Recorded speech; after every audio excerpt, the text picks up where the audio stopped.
അപ്പനും മക്കളും എന്ന ഈ കൊച്ചു പ്രോഗ്രാമിലേക്ക് വീണ്ടും ഒരിക്കൽ കൂടി ഏവർക്കും സ്വാഗതം. ഇന്ന് നമ്മൾ ചർച്ച ചെയ്യുന്ന വിഷയം എന്താണ്? ഇന്ന് നമ്മൾ ചർച്ച ചെയ്യാൻ പോകുന്നത് എല്ലാ മതങ്ങളും ദൈവത്തെ തന്നെയാണ് അന്വേഷിക്കുന്നത്. അപ്പൊ പിന്നെ മതപരമായ വേർതിരിവ് എന്തിനാണ്? നല്ലൊരു ചോദ്യമാണ്. അപ്പോൾ എല്ലാ മതങ്ങളും ദൈവത്തെക്കുറിച്ചാണ് പറയാൻ ശ്രമിക്കുന്നതും ദൈവത്തിലേക്കാണെന്നാണ് അവകാശപ്പെടുന്നതെന്നുള്ള വസ്തുത. അത് ശരിയായ സ്റ്റേറ്റ്മെന്റാണ്. പക്ഷെ ഇവിടുത്തെ പ്രശ്നം അറിയോ? തിരുവനന്തപുരത്തുള്ള വണ്ടിയെ കയറി ഇരുന്ന കോഴിക്കോടെത്തുവോ? ഇല്ല. ബാലരാമ പഠിച്ച SLC പാസ്സാകുമോ? പാസ്സായില്ലോ. അപ്പൊ പിന്നെ എന്ത് ചെയ്യണം? പഠിക്കാൻ പതി തന്നെ പഠിക്കണം. അത് തന്നെ പഠിക്കണ്ടേ? അപ്പം കോഴിക്കോടിന് പോണേ എന്ത് ചെയ്യണം? കോഴിക്കോടുള്ള വണ്ടിയെ കയറണം. ഇവിടെ വേറൊരു പ്രശ്നമുണ്ട്. എല്ലാ മതങ്ങളും ദൈവത്തെക്കുറിച്ചാണ് പറയുന്നതെന്നുള്ള അവരുടെ വാദം ശരിയാണ്. പക്ഷെ എല്ലാ മതങ്ങളും പറയുന്നത് ദൈവമാണോ എന്നുള്ളതാണ് ചോദ്യം. ആണോ? അല്ല എന്ന് പറയേണ്ടി വരും. ആണോ?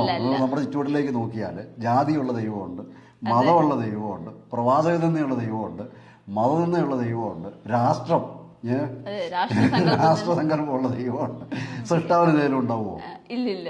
നിങ്ങൾ എനിക്ക് എന്റെ മക്കള്, ഞാൻ നിങ്ങളെ വഴക്ക് പറയും, ശിക്ഷിക്കും, ശാസിക്കും ഒക്കെ ചെയ്യും. പക്ഷെ നിങ്ങൾ എല്ലാ മക്കളും എനിക്ക് ഒരുപോലെയല്ലേ?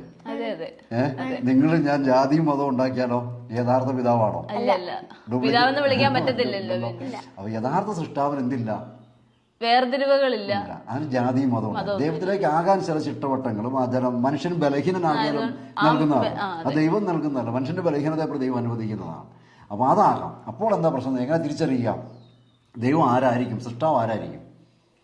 സൃഷ്ടാവ് ആരായിരിക്കും? സൃഷ്ടാവിന്റെ സ്വഭാവം എന്തായിരിക്കും? സ്നേഹമാണോ? സ്നേഹമായിരിക്കും. കാരണം വൈവിധ്യത്തെ അംഗീകരിക്കുന്നില്ല. ഇപ്പൊ നിങ്ങളുടെ മക്കളുടെ വൈവിധ്യം ഞാൻ അംഗീകരിക്കുന്നില്ലേ? നിങ്ങൾ എല്ലാവരും ഒരേ വിഷയമാണ് പഠിക്കുന്നത്, 4 വിഷയമല്ലേ അല്ലേ? നിങ്ങളുടെ ഭക്ഷണരീതി വ്യത്യസ്തമല്ലേ? വസ്ത്രരീതി വ്യത്യസ്തമല്ലേ? അപ്പൊ ഇതിലൊക്കെ ഇടപെടുകയും ചില കാര്യങ്ങൾ ഉപദേശിക്കുകയും ചെയ്യുമ്പോൾ ആത്യന്തികമായി നിങ്ങളുടെ തീരുമാനമല്ലേ? പക്ഷെ അവിടെ ഞാൻ നിഷ്കർഷിക്കുന്ന എന്താണ്? സത്യം, നീതി, സ്നേഹം, ഇതൊക്കെ വേണം. അടുക്കും ചിട്ട വേണം, ഏക്കാനൊരു സമയം വേണം, കിടക്കാനൊരു സമയം വേണം, ഉത്തരവാദിത്തപൂർവ്വം നിങ്ങൾ പഠിക്കണം, ഇങ്ങനെയുള്ള കാര്യങ്ങൾ പറയും. പക്ഷേ നിങ്ങളുടെ വൈവിധ്യത്തെ പ്രതി ഞാൻ നിങ്ങളെ വെറുക്കുവോ? അങ്ങനെ വെറുത്താൽ ഞാൻ നിങ്ങളുടെ അപ്പനായിരിക്കാൻ പറ്റുമോ? അപ്പൊ സൃഷ്ടാവ് ആരായിരിക്കും?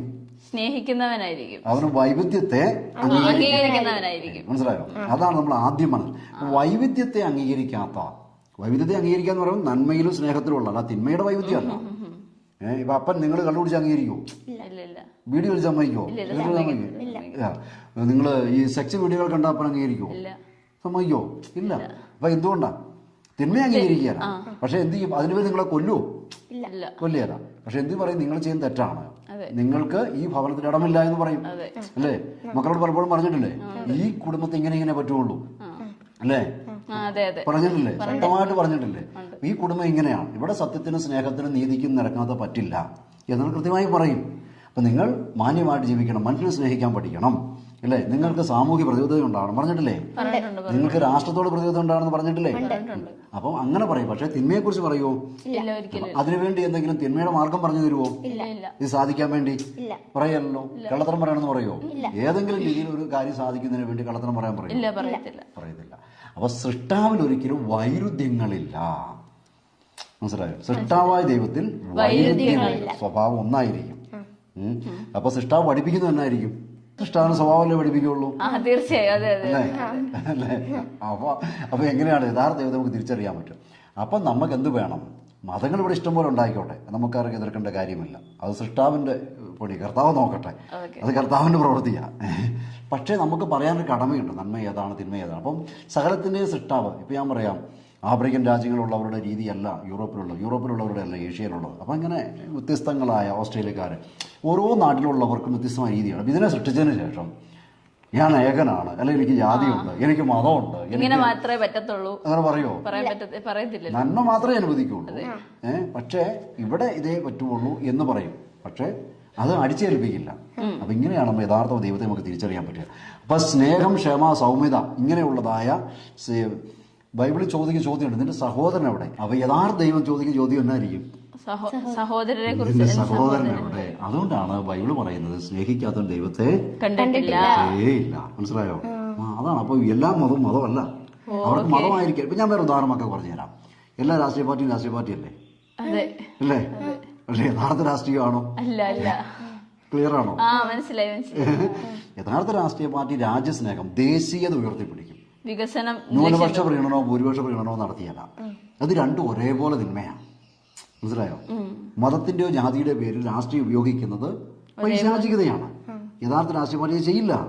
മനസ്സിലായോ? അത് ജനാധിപത്യത്തിന്റെ പേരിലാണെങ്കിലും എന്തിന്റെ പേരിലാണെങ്കിലും ശക്തമായ വ്യക്തതയുള്ള നേരും നെറിയുമുള്ള വ്യക്തികൾ രാഷ്ട്രീയ പാർട്ടികളുടെ പ്രീണനത്തെ അംഗീകരിക്കുമോ?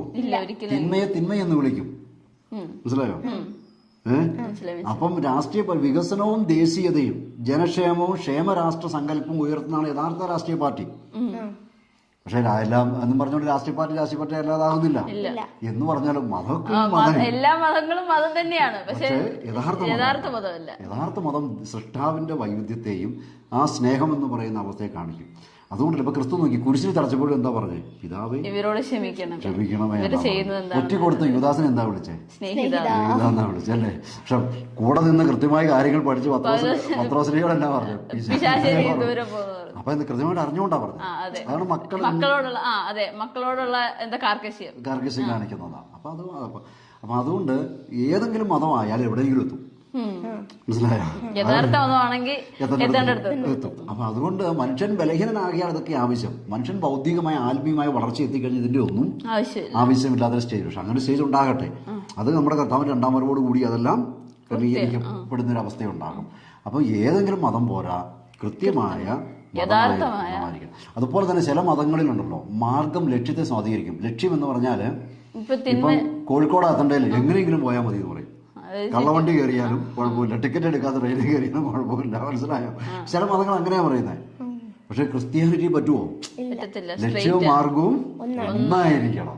പക്ഷെ ഒട്ടുമിക്ക മതങ്ങളിലും ഇൻക്ലൂസീവ്നെസിന്റെ പേരിൽ പറഞ്ഞുകൊണ്ടോ അതല്ലെങ്കിൽ സൃഷ്ടാവിന് മതമുണ്ടെന്ന് പറഞ്ഞുകൊണ്ട് ഏതെങ്കിലും രീതിയിൽ അവരെന്ത് ചെയ്യും? കള്ളവണ്ടി കയറിയാലും കള്ള ടിക്കറ്റ് എടുത്താലും കുഴപ്പമില്ല, അല്ലെങ്കിൽ അവർ പുള്ളി എനിക്ക് കോഴിക്കോടിന് പോകുമായിരുന്നു, ഫ്രീ ടിക്കറ്റ് തന്നാ, അപ്പോൾ കൊണ്ട് ഫ്രീ ആയിട്ട് തന്നാ, അങ്ങനെ ഒന്നാണ്. അല്ലെങ്കിൽ പുള്ളി ഭക്ഷണം കഴിക്കാൻ കയറിയപ്പോൾ ഞാനും കയറി, അപ്പോൾ പൈസ മുടക്കാതെ എന്നോടൊരു പെഗ് അടിച്ചോളാൻ പറഞ്ഞു.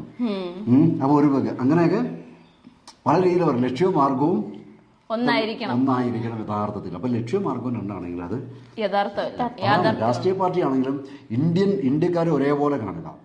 നമ്മുടെ ഇപ്പൊ ഇവിടെ ഉള്ളതെന്ന് പറഞ്ഞാൽ ജാതിയും മത ന്യൂനപക്ഷ പ്രീണനവും ഭൂരിപക്ഷ പ്രീണനവും നടക്കുന്നത്. രാഷ്ട്രീയമല്ല. അത് ഏറ്റവും പ്രയാസം അനുഭവിക്കുന്നത് നമ്മളാണ് ഇവിടെ.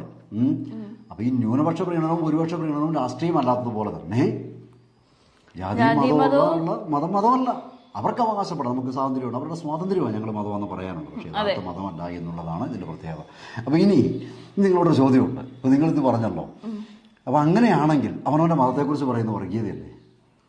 അവനവന്റെ മതത്തെക്കുറിച്ച് പറയുന്നത് വർഗീയതയല്ലേ? അതായത് നമ്മൾ ഒരിക്കലും അടിച്ചേൽപ്പിക്കുന്നില്ലല്ലോ മറ്റൊരാളെ. അതിനെ നമ്മള് അത്ര ചോദ്യം ചോദിക്കുമ്പോഴാണെന്നറിയോ, അപ്പസ്തോലന്മാർ രക്തസാക്ഷികളാകേണ്ടി വന്നത് എന്താണെന്നറിയാമോ? സത്യം പറഞ്ഞതുകൊണ്ട്. വ്യവസ്ഥാപിത മതങ്ങളിലെ തെറ്റായ ദൈവീക കാഴ്ചപ്പാടുകളോട് കലഹിച്ചതുകൊണ്ട്. യഹൂദരായിരിക്കും അപ്പോസ്തലന്മാർ യഹൂദരെ പോലെയാണോ ജീവിച്ചത്? സ്തെഫാനോസിനെ അവരെന്താ ചെയ്തത്? ആക്രോശിച്ചുകൊണ്ട് പല്ലിറമി ചെവി പൊത്തി കല്ലെറിഞ്ഞു കൊന്നു. എന്തിന്റെ പേരില്ല? യഥാർത്ഥ ദൈവീകത വെളിപ്പെടുത്തിയതിന്റെ പേര്. ഇപ്പൊ ക്രിസ്തുവിന് വേണ്ടി അങ്ങനെ നിലകൊണ്ട് അങ്ങനെ പൊട്ടിത്തെറിക്കാൻ വേണ്ടി പോയ ആളല്ല സ്തെഫാനോസ്. ദൈവം സ്നേഹമാണത് ക്രിസ്തുവിൽ കണ്ടെന്നേ പറഞ്ഞുള്ളൂ. ഒറ്റ കാര്യമുള്ളൂ, അവർക്ക് വെറുപ്പുണ്ടായി. മനസ്സിലായോ? അതായത് ദൈവത്തിന് നിങ്ങൾ പറയുന്ന പോലെ യഹൂദ ജാതി അതില്ല എന്ന് പറഞ്ഞു. അതാണ് ക്രിസ്തുവാണ് യഥാർത്ഥം വെളിപ്പെടുത്തിയെന്ന് പറഞ്ഞതാണ് സ്തെഫാനോസിനോട് വെറുപ്പുണ്ടാകാനുള്ള കാരണം. ഇവിടെ നിന്ന് കൊച്ചൊന്ന് വായിച്ചേ. അപ്പോസ്തല പ്രവൃത്തി 14-ാം അധ്യായം 19-ാം തിരുവചനം. അന്ത്യോക്യയിൽ നിന്നും ഇക്കോണിയത്തിൽ നിന്നും അവിടെ എത്തിയ യഹൂദന്മാർ ജനങ്ങളെ പ്രേരിപ്പിച്ച് പൗലോസിനെ കല്ലെറിയിച്ചു. മരിച്ചുപോയെന്ന് വിചാരിച്ച് അവർ അവനെ നഗരത്തിന് പുറത്തേക്ക് വലിച്ചുകൊണ്ടുപോയി. എന്നാൽ ശിഷ്യന്മാർ അവന് ചുറ്റും കൂടിയപ്പോൾ അവൻ എഴുന്നേറ്റ് പട്ടണത്തിൽ പ്രവേശിച്ചു. അപ്പം എന്തുകൊണ്ടാണ് കല്ലെറിഞ്ഞത്? പൗലോസ് അപ്പോസ്തലനെ എന്തിനാ കല്ലെറിഞ്ഞത്? ഇതുപോലെ തന്നെ, അതായത് എന്താ, അവര് വിചാരിച്ചു വെച്ചിരുന്ന ദൈവത്തെ അല്ല എന്ന് പറഞ്ഞപ്പോൾ യഥാർത്ഥ ദൈവത്തെ കാണിച്ചു കൊടുത്തു. അപ്പൊ ഇന്ന് നമ്മുടെ മുമ്പിൽ പലരും ഉയർത്തിക്കൊണ്ടുവരുന്നറിയോ, ക്രിസ്തീയതയുടെ പേരിൽ കപട മതേതരത്വമാണ്. അവർക്കും അവകാശമുണ്ട്, അവരും ശരിയാണ്, നമ്മളും ശരിയാണെന്നുള്ള വാദമുണ്ട്. രണ്ട് ശരികളില്ല, സത്യം ഒന്നല്ലേ ഉള്ളൂ. ദൈവം ഒന്നല്ലേ ഉള്ളൂ. രണ്ടും ദൈവം ഉണ്ടായാലല്ലോ, പല സത്യം ഉണ്ടായാലല്ലോ ഇല്ല. അപ്പൊ അതാണ്. അപ്പൊ സത്യം ഒന്നേ ഉള്ളൂ. ആ ഒറ്റ സത്യം പറഞ്ഞതിന് പേരിലാണ് ആര് അവരെല്ലാം കരുതി മരിച്ചു പോയെന്ന് പറഞ്ഞത്. ശരിക്കും എറിഞ്ഞു. പക്ഷേ അവർ വിശ്വാസികൾ ചുറ്റിനും കൂടി അവർ പ്രാർത്ഥിച്ചു. അപ്പോൾ എന്ത് പറ്റി? അദ്ദേഹം എഴുന്നേറ്റു. ഇത് വായിച്ചേ. ഇനി ഇപ്പൊ 19-ാം അധ്യായം വായിച്ചേ. വെള്ളിപ്പണിക്കാരുടെ ലഹള. വെള്ളിപ്പണിക്കാരുടെ ലഹള. എന്നാൽ ഇത് മൊത്തം വായിക്കണം. വേണ്ട, ഈ 23. എന്നാൽ കൈകൊണ്ടുണ്ടാക്കിയ ദൈവങ്ങൾ ദൈവങ്ങളെ അല്ല എന്ന് പ്രഖ്യാപിച്ചുകൊണ്ട് പൗലോസ് എന്ന ഈ മനുഷ്യൻ എഫേസൂസിൽ മാത്രമല്ല ഏഷ്യയിലാകെ വളരെ പേരെ വഴിതെറ്റിക്കുന്നത് നിങ്ങൾ കാണുകയും കേൾക്കുകയും ചെയ്യുന്നുണ്ടല്ലോ. വഴിതെറ്റിക്കുന്നത് പ്രശ്നക്കാരനാന്നാ പറയുന്നത്. രക്തസാക്ഷികൾ മുഴുവൻ എങ്ങനെയാ ഉണ്ടായത്?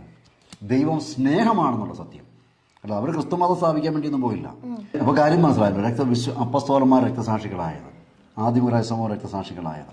ക്രിസ്ത്യാനികൾ എന്ന് പറഞ്ഞാൽ തന്നെ ആദ്യകാലത്ത് വലിയ വിശുദ്ധ ഗണമാണ്. അത് ഏത് സാഹചര്യം അവർ പാപം ചെയ്യില്ല. അതാണ് ക്രിസ്ത്യാനിയുടെ പ്രത്യേകത.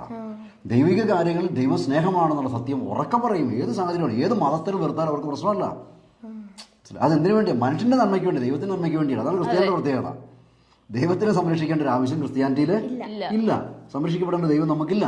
ദൈവം കർത്താവ് നോക്കിക്കോളും കർത്താവിനെ. മനസ്സിലായോ? പക്ഷേ നമ്മൾ എന്ത് ചെയ്യണം? നമ്മുടെ സഹോദരങ്ങൾ ദൈവത്തെക്കുറിച്ച് തെറ്റായ അറിവിലും അറിവില്ലായ്മയിലും ഒക്കെ ജീവിക്കുന്നത്. അപ്പൊ അവരോട് എന്ത് പറയണം? സ്നേഹമാണ് സത്യം. അത് ഞങ്ങൾ കാൽവരി കുരിശിൽ കണ്ടു. വേറെ ഏത് ലേഖനത്തിൽ പറയുന്നുണ്ടല്ലോ, നിങ്ങളെ കുറിച്ച് വിശ്വാസത്തെ കുറിച്ച് ചോദിക്കുന്നവരോട് മറുപടി പറയുവാൻ. പക്ഷെ അത് സ്നേഹത്തിലും സൗമ്യതയിലുമായിരിക്കട്ടെ. അപ്പൊ ഈ അപ്പസ്തോലന്മാർ രക്തസാക്ഷികളാകുവാൻ, ആദ്യ ക്രൈസ്തവ സമൂഹം രക്തസാക്ഷികളാകുവാൻ എല്ലാം കാരണം അവർ വ്യവസ്ഥാപിത മതസങ്കല്പങ്ങളിലെ അന്ധവിശ്വാസങ്ങളോട്, അനാചാരങ്ങളോട് എതിർപ്പ് കാണിച്ചു. ഇന്ന് നമ്മൾ എത്തി നിൽക്കുന്ന ഒരു കോംപ്രമൈസ് അവസ്ഥയിലാണ്. അവിടെയും ഇവിടെയും എല്ലാം ശരിയുണ്ട് എന്ന് പറഞ്ഞുകൊണ്ട് മതേതരത്വമാണ് ക്രിസ്ത്യാനിറ്റി നിൽക്കുകയാണ്. ഈ മതേതരത്വം ശരിക്കും എവിടെ ഉണ്ടായി? എവിടുന്ന ഉണ്ടായത്? ക്രിസ്ത്യാനിറ്റിയിൽ നിന്നുണ്ടായതാണ് മതേതരത്വം. മനുഷ്യനെ സ്നേഹിക്കാത്തവൻ ദൈവത്തെ കണ്ടിട്ടില്ല എന്ന് പറഞ്ഞ ബൈബിളിന്റെ പ്രഖ്യാപനത്തിലാണ് മതേതരത്വത്തിന്റെ ഉത്ഭവം കിടക്കുന്നത്. മനസ്സിലായോ? വേറെ ഒരു മതം, എല്ലാ മതങ്ങളും പറഞ്ഞു മാർഗവും ലക്ഷ്യം തമ്മിൽ വ്യത്യാസമാണ്. ഇവിടെ അതില്ല. സഹോദരൻ നിന്നെ ചവിട്ടി എന്ന് പറഞ്ഞാലും സഹോദരാന്നേ വിളിക്കത്തുള്ളൂ. നിന്റെ സ്വത്ത് പിടിച്ചെടുത്താലും അവനെ എന്താ വിളിക്കത്തുള്ളൂ? സ്നേഹിതാന്ന് വിളിക്കത്തുള്ളൂ. ഒറ്റ കൊടുത്താലും സ്നേഹിത സഹോദരാന്നേ വിളിക്കത്തുള്ളൂ. മറ്റു മതങ്ങളിൽ അങ്ങനെയല്ല. മനസ്സിലായി? കളറിന്റെ തൊലി, തൊഴില്, ജാതി, മതം. അപ്പൊ ക്രിസ്ത്യാനികൾക്കിടയിൽ ഇതുണ്ട് ഇല്ലെന്ന് വെച്ചാൽ ഉണ്ട്. പക്ഷെ ക്രിസ്ത്യാനിറ്റിയിലില്ല. അതാണ് മറ്റു മതങ്ങളെ നമ്മൾ വ്യത്യാസമാക്കുന്നത്. അപ്പസ്തോലന്മാരിലേക്കും സഭാപിതാക്കന്മാരിലേക്കും ക്രിസ്തുവിലേക്കും ചെല്ലുമ്പം സൂര്യന്റെ അടുത്തേക്ക് ചെല്ലുന്ന പോലെയാണ്. ഇങ്ങനെ കണ്ണ് കാണാൻ പറ്റും, പ്രഭയാണ്. പക്ഷെ മറ്റു മതങ്ങളുടെ ഇടയിലും അതിന്റെ മതത്തിന്റെ ഇതിലൂടെ ചെല്ലുമ്പോൾ അവിടെ നമുക്ക് ജാതിയും മതപരമായ വേർതിരിവുകൾ കാണുകയാണ്. ഇപ്പൊ ക്രിസ്തുവിലേക്ക് ചെല്ലുമ്പോൾ നമുക്ക് അനുകരിക്കാൻ പോലും പോയിട്ട് ചിന്തിക്കാൻ പോലും പറ്റാത്ത വിശുദ്ധിയാണ്, സ്നേഹമാണ്. അപ്പസ്തോലന്മാരിൽ സ്നേഹമാണ്, വിശുദ്ധിയാണ്. അവർക്ക് മദർ തെരേസയുടെ ചുറ്റിനും ഒരു പ്രഭാവലയമാണ് വിശുദ്ധിയുടെ സ്നേഹത്തിന്റെ. അപ്പം അതാണ് ഇതിന്റെ പ്രത്യേകത. അപ്പൊ അത് ലോകത്തിന് ഇഷ്ടമല്ല. കാരണം ലോകം വെളിച്ചം ലോകത്തിലേക്ക് വന്നെങ്കിലും വെളിച്ചത്തേക്കാൾ ഉപരി ലോകം ഇരുട്ടിനെ സ്നേഹിച്ചു. ലോകം നിങ്ങളെ വെറുത്തെങ്കിലും മനസ്സിലാക്കിക്കൊള്ളുക, അത് മുന്നേ എന്നെ വെറുത്തു. ഇപ്പൊ ലോകം നമ്മളെ വെറുക്കുന്നില്ല. അതുകൊണ്ട് എന്താണ്? നമ്മൾ പുതിയ ക്രിസ്ത്യാനിറ്റിയാണ് ഇപ്പോൾ ഉണ്ടാക്കി പ്രചരിപ്പിച്ചുകൊണ്ടിരിക്കുന്നത്. അപ്പോൾ പ്രിയപ്പെട്ടവരെ, ഞങ്ങളെ കേൾക്കാൻ മനസ്സ് കാണിച്ച എല്ലാവർക്കും നന്ദി. വീണ്ടും മറ്റൊരു വിഷയമായി കാണാമെന്ന് പ്രത്യാശയിൽ നിർത്തുന്നു.